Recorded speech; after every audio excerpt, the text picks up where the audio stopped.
Bismillahirrahmanirrahim. Assalamualaikum warahmatullahi wabarakatuh. Welcome back to my channel, Jamal Official Vlog. Teman-teman, selamat beribadah puasa ya, menjalankan ibadah puasa untuk teman-teman, sahabat-sahabat semua yang menjalankannya. Mudah-mudahan ibadah puasa kali ini diberikan keberkahan dan diberikan kekuatan untuk menjaga iman kalian. Oke kawan-kawan, kali ini saya akan bahas salah satu materi yang cukup penting, yang sering dan banyak sekali ditanyakan, yaitu didatangi DC pinjol legal dan dipaksa untuk bayar. Nah, kita harus gimana? Nah, simak videonya. Mudah-mudahan ini menjadikan pencerahan buat kalian semua. Yuk kita simak. Jangan pernah takut oleh ancaman dan teror dari DC pinjaman online.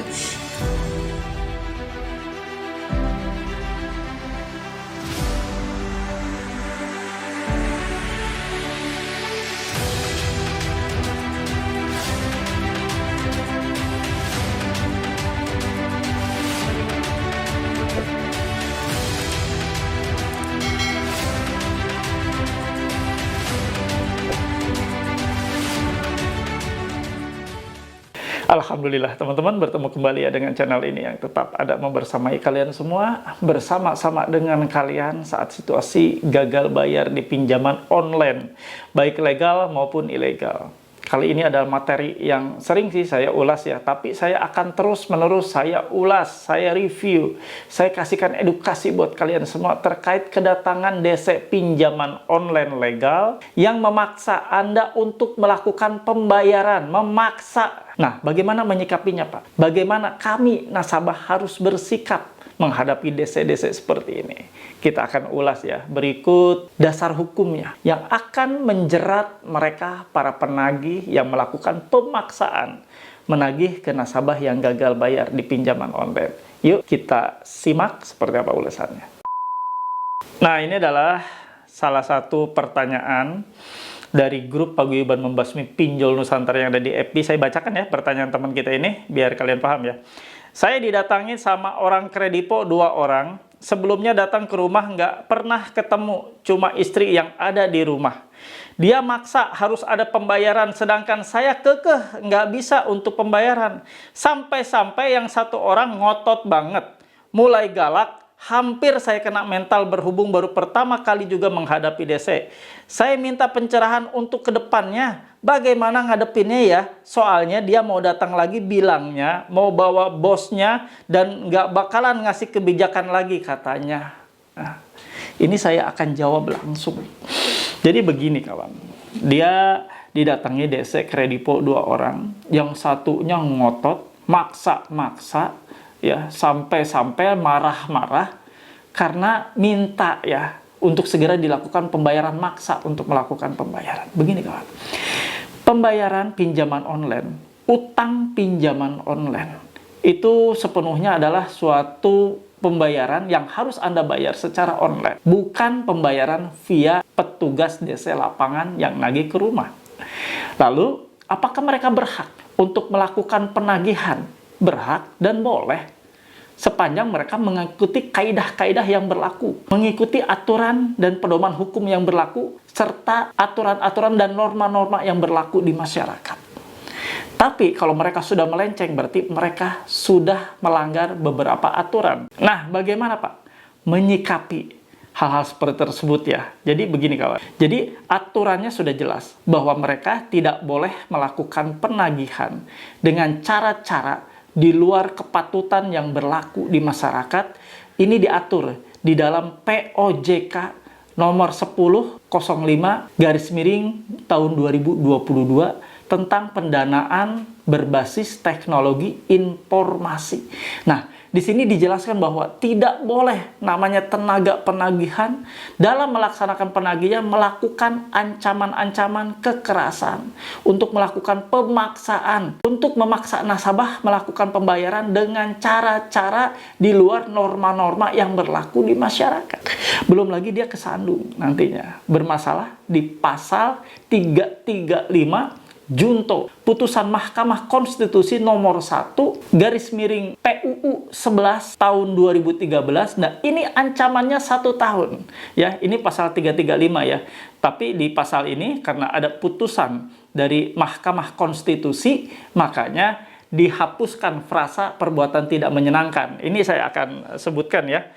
Bunyi dari pasal yang sudah dirubah oleh putusan Mahkamah Konstitusi ini ya. Barang siapa secara melawan hukum memaksa orang lain supaya melakukan atau tidak melakukan atau membiarkan sesuatu dengan memakai kekerasan atau ancaman kekerasan baik terhadap orang itu sendiri maupun orang lain diancam dengan pidana penjara paling lama 1 tahun dan denda paling banyak Rp4.500. Nah, kawan-kawan, mereka tadinya melakukan penagihan dengan harapan Anda bayar. Tapi ternyata Anda situasi sulit dan tidak bisa melakukan pembayaran. Lalu mereka melakukan ancaman, memaksa Anda di rumah Anda untuk bayar, atau kami tidak akan pernah meninggalkan rumah Anda. Itu sudah diduga melanggar pasal 335 di KUHP Junto. Putusan Mahkamah Konstitusi nomor 1 PUU 11 tahun 2013 ancamannya tidak main-main ya.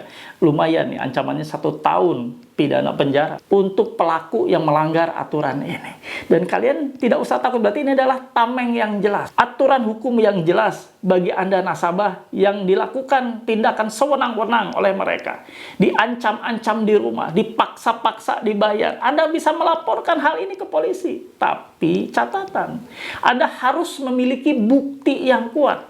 Buktinya Anda harus memvisualkan atau memvideokan terkait masalah mereka mengancam Anda. Videokan, tidak usah ragu, tidak usah takut.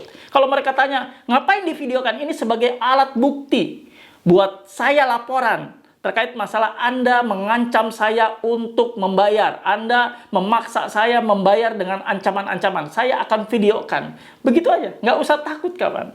Ini yang harus kalian lakukan untuk membungkam cara-cara mereka melakukan intimidasi dengan cara-cara kekerasan untuk melakukan penagihan. Padahal sudah jelas di aturan POJK sendiri, yang mana di POJK inilah gitu kan, semua pinjol-pinjol legal ini harus taat dan patuh atas aturan. Sanksinya kalau mereka melanggar bukan di KUHP saja ya, tadi udah jelas ya di KUHP dan putusan Mahkamah Konstitusi sudah jelas.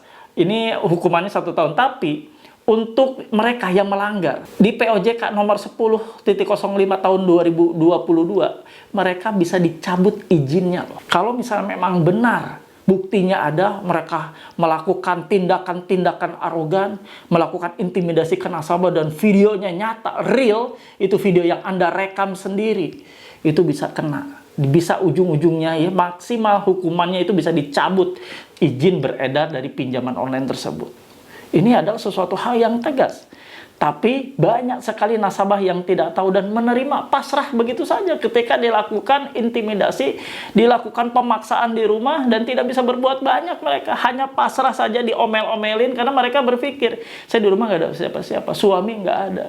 Saya hanya sebagai istri saja, istri dari si nasabah atau si suami ya. Seperti itu. Jadi kalian nggak usah ya takut, videokan. Kita bungkam cara-cara seperti itu dengan cara divideokan. Simpan bukti itu baik-baik. Itu adalah sebagai salah satu alat bukti yang nanti akan digunakan untuk melaporkan ke OJK, ke AFI, sekaligus laporkan ke kepolisian. Kepolisian tidak akan pernah menolak. Karena itu sudah jelas-jelas ya, aturan dan payung hukumnya sudah jelas. Di pasal 335 KUHP Junto, putusan Mahkamah Konstitusi nomor 1 PUU 11 tahun 2013. Jadi nggak usah takut lagi. Nah, sekarang pertanyaannya lagi, Pak, gimana cara ngadepin mereka? Pertama kali mereka datang gimana Pak? Karena saya masih awam dan saya masih belum mengerti cara menghadapi mereka. Tekniknya bagaimana? Mudah kawan. Ini sudah sering saya sampaikan di beberapa video, di beberapa sharing yang ada di Facebook. Saya sering sampaikan. Mereka datang ke rumah, selalu tanyakan kelengkapan dokumen. Jangan pernah kalian tidak tanyakan. Sebelum mereka bicara dengan Anda, mengutarakan maksud untuk menagih, Anda harus tanyakan seluruh kelengkapan dokumen. Pertama, Anda harus tanyakan mana ID card-nya. Identitasnya, ID card harus sama dengan KTP. Namanya harus sama. Kalau namanya Ilham di ID card, Di KTP juga harus sama namanya ilham. Lalu tanyakan yang kedua, surat tugas. Yang mana surat tugas ini benar-benar harus ada logonya di kop suratnya. Ini logonya logo dari mana? Apakah dari pihak ketiga atau dari pihak pinjol itu sendiri? Kalau logonya pinjol berarti dari pihak pinjaman online-nya. Anda tanyakan, mana surat tugasnya? Di surat tugas tersebut harus ada nama Anda, alamat Anda nasabah. Di sana juga harus tertera berapa nilai nominal utang tertunggak saat surat itu dicetak. Lalu siapa pemberi tugas dan penerima tugas. Lalu ada masa berlaku surat tugas tersebut. Harus jelas. Bukan surat tugas kepada seluruh nasabah pinjaman online. Bukan. Harus tertuju kepada Anda. Kepada misalnya nama Anda Budiman. Kepada yang terhormat nasabah Budiman. Alamat di mana, besaran nilai utangnya harus tertera di dalamnya. Nah, itu baru surat tugas. Lalu Anda, yang ketiga nih, Anda tanyakan. Anda harus berani ya, Anda harus memberanikan diri, tanyakan. Ketiganya itu surat sertifikasi profesi penagihan. Ya, mereka harus bersertifikasi di bidang profesi penagihan. Anda harus tanyakan. Mereka wajib punya. Siapapun yang melakukan penagihan sesuai dengan amanat di POJK nomor 10/05 POJK tahun 2022, seluruh tenaga penagihan, SDM penagihan wajib memiliki sertifikasi profesi di bidang penagihan. Itu harga mati, tidak bisa ditawar. Harus punya dan wajib memiliki. Paham ya? Nah, yang keempat nih, kalau misalnya mereka dari pinjaman online-nya langsung, misalnya dari Kredivo atau dari Kredit Pintar, ya cukup sampai 3 itu. Tapi kalau mereka dari pihak agensi, mengaku dari pihak agensi, surat tugasnya dari pihak agensi, harus nanya nih Anda ya, mana surat kuasa penunjukan dari pihak pinjol ke pihak agensi atau pihak ketiga. Harus punya mereka. Dan mereka juga harus melampirkan surat perjanjian kerjasama antara pihak pinjol dengan pihak mereka. Nah, jelas ya, kalau dari pihak internal, dari pihak pinjolnya, Anda cukup menanyakan 3 item, tapi kalau misalnya mereka dari pihak ketiga harus menanyakan yang terakhir tadi, surat kuasa penunjukan sebagai penagih atau tenaga penagih dari pihak pinjol kepada pihak ketiga tersebut. Paham ya? Itu yang harus Anda lakukan. Pak, mereka bilang nih, kalau misalnya nanya seperti itu, mereka pasti bilangnya, apakah Anda akan bayar? Kalau saya tunjukin, Anda harus bayar ya. Bukan itu maksudnya. Mereka wajib menunjukkan itu hanya sebagai bukti bahwa betul mereka itu diutus untuk melakukan penagihan ke Anda. Bukan ke semua nasabah, tapi ke Anda. Itu hanya untuk membuktikan bahwa mereka sudah berkompeten dengan mereka sudah memiliki legalitas, yaitu sertifikasi profesi penagihan. Artinya mereka sudah boleh melakukan penagihan ke lapangan untuk mengunjungi dan menagih nasabah. Paham ya? Jadi bukan suatu keharusan harus bayar. Bukan suatu keharusan nasabah itu harus bayar. Nasabah-nasabah tidak diharuskan bayar ketika mereka mempertunjukkan semua dokumen tersebut ya. Jadi dokumen itu mutlak untuk mengetahui betul tidaknya mereka diutus oleh perusahaan pinjol, betul tidaknya mereka berkompetensi untuk melakukan penagihan. Paham ya? Jadi tidak ada tuh kalimat-kalimat, kalau saya perlihatkan, Anda bayar ya. Ya, sudah. Kalau seperti itu, suruh pulang. Usir saja, berhak kok. Itu rumah Anda. Ngapain Anda takut? Itu rumah-rumah Anda. Tempat-tempat kediaman Anda. Ngapain takut? Usir. Kalau mereka tidak mau pergi, teriakin rampok saja. Udah, gampang. Atau Anda panggil Bapak RT dan RW. Jelaskan ke Pak RT dan RW yang setelah Anda panggil bahwa saya menanyakan kelengkapan dokumen, tapi mereka tidak mau memperlihatkannya. Mereka malah bilang, bayar atau tidak. Kalau misalnya memperlihatkan, harus bayar. Tapi tidak seperti itu, jelaskan kepada aparat atau RT atau RW yang ada di lingkungan Anda tinggal. Nah, seperti itu kawan ya. Paham ya? Jadi tidak ada lagi keraguan, tidak ada lagi takut. Kalau mereka melakukan hal semacam itu, intimidasi, mereka banyak sekali membentur aturan-aturan hukum. Dan bagaimana cara menghadapi desa yang datang, tadi saya sudah kasih ke kalian semua ya. Mudah-mudahan kalian paham. Dan bagi kalian yang paham dan sudah mengerti, seperti biasa, kasih feedback ke saya paham, saya mengerti, saya tidak takut. Saya paham, saya mengerti, saya tidak takut. Terus ya, ucapkan itu dalam diri kalian, dalam hati kalian. Saya paham, saya mengerti, saya tidak takut. Nantinya secara tidak langsung akan terjadi afirmasi positif di dalam diri kalian. Bahwa ketika kalian menghadapi situasi seperti ini, saya tidak ada lagi rasa takut. Saya sudah paham dan saya sudah mengerti bahwa mereka datang ke rumah mengancam itu hanya untuk menyegerakan kalian bayar. Menyegerakan saya bayar. Saya tidak ada uang, ya sudah. Mau gimana lagi? Tidak ada hak mereka untuk melakukan pemaksaan. Mereka memaksa, mengintimidasi, bahkan mengancam. Terbentur undang-undang tadi ya, di pasal 335 KUHP, junto. Putusan Mahkamah Konstitusi nomor 1 PUU 11 tahun 2013, ancaman hukumannya 1 tahun. Halo teman-teman semua, jangan lupa ya untuk subscribe channel YouTube Jamal Official Vlog, lalu aktifkan loncengnya untuk mendapatkan notifikasi terbaru dari setiap video-video yang telah diupload. Jangan lupa juga untuk di-like, di-komen, dan di-share. Terima kasih. Nah, kawan-kawan, paham ya yang sudah tadi saya paparkan? Kita kasih kesimpulan ya. Sebelum kita tutup, seperti biasa, kesimpulannya untuk video kali ini bahwa kalian yang diancam untuk melakukan pembayaran dipaksa-paksa, bahkan dengan berbagai macam ancaman akan didatangkan petugas lebih banyak lagi, bahwa Anda diancam akan dilakukan hal-hal lain yang itu menurut Anda adalah suatu ancaman, Anda berhak untuk melakukan pelaporan kepada polisi, dan itu sudah diduga melakukan pelanggaran atau perbuatan melawan hukum, khususnya di pasal 335 KUHP junto. Putusan Mahkamah Konstitusi nomor 1 PUU 11 tahun 2013, ancaman hukumannya 1 tahun. Jangan takut ya, apalagi mereka kalau misalnya melakukan seperti itu, Anda juga bisa laporkan ke OJK. Dan ini sangat melanggar ketentuan yang ada di peraturan POJK nomor 10/05 POJK tahun 2022 tentang pendanaan berbasis teknologi informasi ya. Silahkan Anda bisa lakukan seperti itu. Langkah-langkah itulah yang akan membungkam cara-cara arogan mereka melakukan penagihan.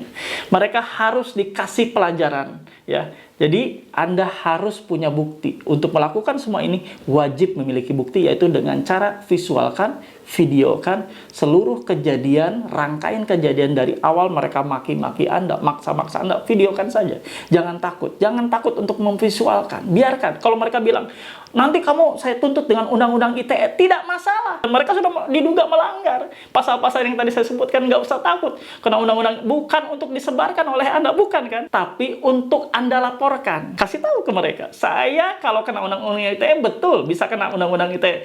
Kalau video yang saya videokan, Anda ini melakukan pengancaman ke saya, pemaksaan, kalau saya sebarkan di media elektronik, di media sosial, saya pasti kena. Tapi kalau saya laporkan ke polisi, itu adalah sebagai alat bukti.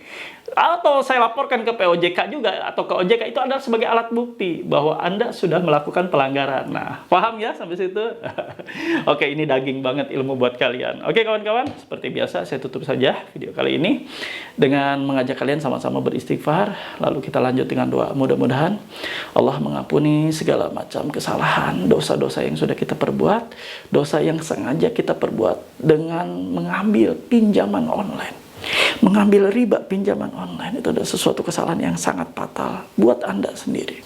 Tentunya juga kesalahan dan dosa atas tidak taatnya Anda terhadap perintah Allah untuk menjauhi riba pinjaman online. Ya teman-teman, kita sama-sama beristighfar, lalu lanjut dan sambung dengan doa. Astagfirullahaladzim. Astagfirullahaladzim. Astagfirullahaladzim. Ya teman-teman, kita sama-sama beristighfar. Astagfirullahaladzim.